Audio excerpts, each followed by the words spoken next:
जानबूझकर टारगेट किया जा रहा है हर चीज़ों में। अब आप देख लीजिए कि फिलिस्तीन इजराइल के मामले को भी जानबूझकर उसको इस देश में लोग जहां सरकार केंद्र सरकार जो है फिलिस्तीन को मदद करने की बात करती है और उन्हीं के जो है पार्टी के लोग जो है अनर्गल बयान देते हैं सिर्फ इस वजह से कि माइनॉरिटी जो है वहाँ रहते हैं। तो ये समझना होगा। और आज जो हालात है देश के धीरे धीरे क्या मुझे क्या लगता है कि मुझे या और आप सभी मीडिया वालों को पता है कि आज जो माइनॉरिटी है वो धीरे धीरे घर वापसी की ओर है। मतलब वो कांग्रेस के साथ है। उसको ये पता है कि आज जो माहौल इस देश में और सिर्फ माइनॉरिटी ही नहीं बहुसंख्यक आबादी, आज जो रिसेंट में हिमाचल प्रदेश का चुनाव देख लीजिए या कर्नाटक का चुनाव देख लीजिए या आने वाले जो 5 स्टेट में चुनाव है उसको भी आप ले लें। जिस तरीके से सर्वे बड़े बड़े नेशनल चैनल जो भाजपा की गुण गाते हुए नजर आते थे आज वो ये सर्वे में दिखा रहे हैं कि कांग्रेस वहाँ वापस हो रही है, कांग्रेस की सरकार फिर से बन रही है।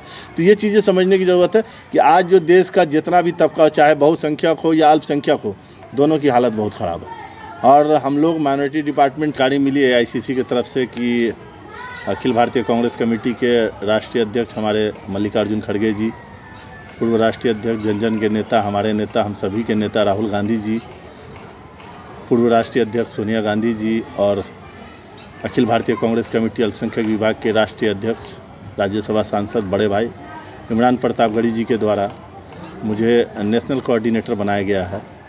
तो उस उपलक्ष्य में मैंने सोचा कि मीडिया वाले साथियों का जो मुझे शुरू से साथ मिला है, आज ये मुकाम हासिल हुआ है लोगों की दुआ और मीडिया के साथियों ने जो मुझे शुरू से साथ दिया, तो मैंने सोचा कि उन लोगों के बीच कम से कम अपनी इस खुशी को मिठाई खिलाकर मैं जो है उनके साथ शामिल हूँ। इसीलिए आप सभी मीडिया वालों को मैंने बुलाया है यहाँ पे। आपने एक छोटे से पद से लेके आज यहाँ तक नेशनल कोऑर्डिनेटर तक का जगह हासिल किया, बड़ी जिम्मेदारी मिली है, किस तरीके से हैंडल करेंगे तमाम जिम्मेदारी की? जी वो तो बिल्कुल सही कहा। छात्र राजनीति से हम यहाँ मौजूद रहे हैं। NSUI, youth Congress, main Congress, Congress सेवा दल, फिर माइनॉरिटी कांग्रेस, इस तरीके से आगे बढ़ते हुए आए हैं और शुरू से जनता के बीच संघर्ष करते आए हैं। जितने भी मुद्दे रहे हैं उसके खिलाफ हमने रोड पर प्रदर्शन किया है, रोड पर मौजूद रहे हैं लोगों के बीच में। तो आगे भी मेरी वही रहेगी कि पार्टी की जो रणनीति है या पार्टी की जो बातें हैं जो जनता के पास पहुँचनी चाहिए या जो जनता के हित की लड़ाई लड़नी है उस पर जैसे शुरू से लड़ रहा था वैसे आगे भी मौजूद रहूँगा।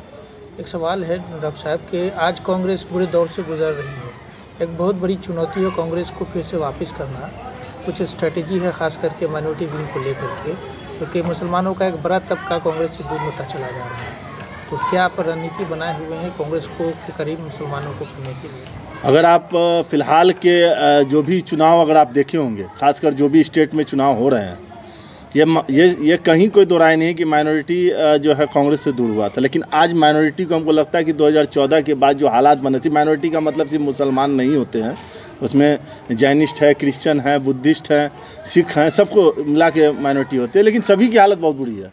इस देश में जो टारगेटेड पॉलिटिक्स किया जा रहा है सिर्फ और सिर्फ माइनॉरिटी को किया जा रहा है। माइनॉरिटी ये जान रही है कि 14 से पहले हम कितने सही तरीके से जी रहे थे। और आप माइनॉरिटी क्या बात की जाए, जो बहुसंख्यक भी हैं यहाँ के वो भी आज भुगत रहे हैं।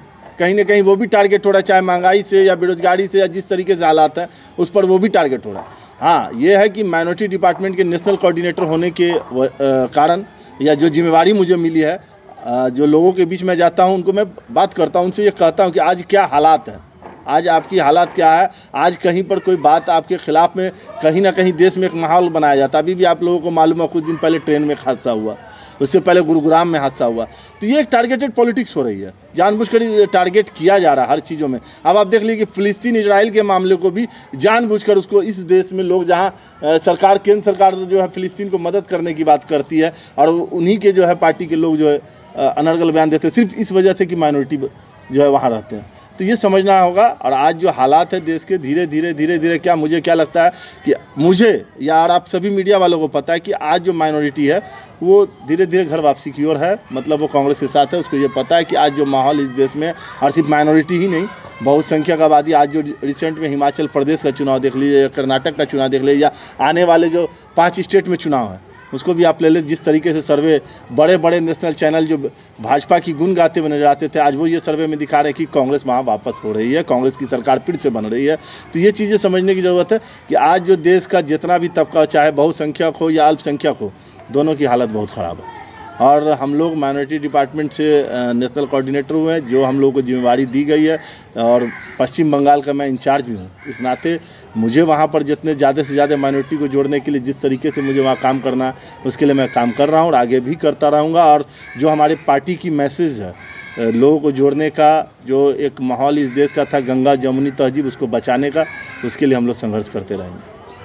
डॉक्टर जमाल हसन उभरता हुआ नाम है कांग्रेस में, 2024 का चुनाव करीब है। आपको लगता है कि आप मुसलमानों को 2024 से चुनाव में कांग्रेस की तरफ रुझा पाएंगे? बिल्कुल बिल्कुल, इसमें कहीं पर आप असहमत मत रहिए। मैं मीडिया को कह रहा हूँ कि अभी जो चुनाव होने जा रहे हैं 2024 के लोकसभा चुनाव में 40 सीट का हमारा बिहार का है। और इस बात को मैं आज बता दूं कि मेरे जो कम से कम जो क्षेत्र जो आते हैं, दरभंगा, मधुबनी, समस्तीपुर और झंझारपुर और बेगूसराय, ये पाँचों की पाँचों सीट और 40 की 40 सीट यहाँ इंडिया गठबंधन पुरजोर तरीके से जीतेगी, क्योंकि जनता पूरी तरह से उब चुकी है।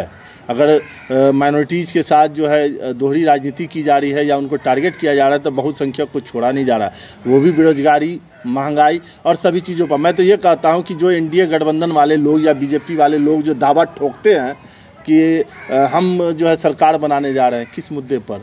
देश को महंगाई की ओर ले जाने के लिए, बेरोजगारी बढ़ाने के लिए, या भ्रष्टाचार बढ़ाने के लिए, या जो विदेशी देश हमारे पर आंख दिखा रही है उसके लिए? किस बिना पर वो चुनाव लड़ेंगे?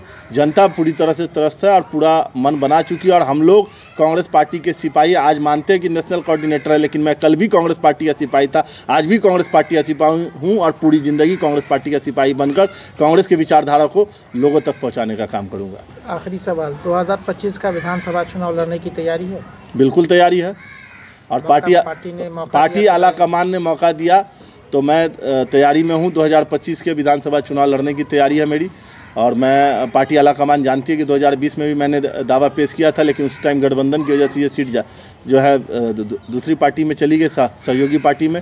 लेकिन इस बार तैयारी है, इंशाल्लाह आप सभी लोगों की दुआ रही और बाकी खुदा की मेहरबानी, ऊपर बैठे खुदा भगवान गॉड, इन सब की मेहरबानी रही, तो इंशाल्लाह 2025 में आपका भाई आप लोगों के बीच में चुनाव लड़ेगा 2025 में विधानसभा का।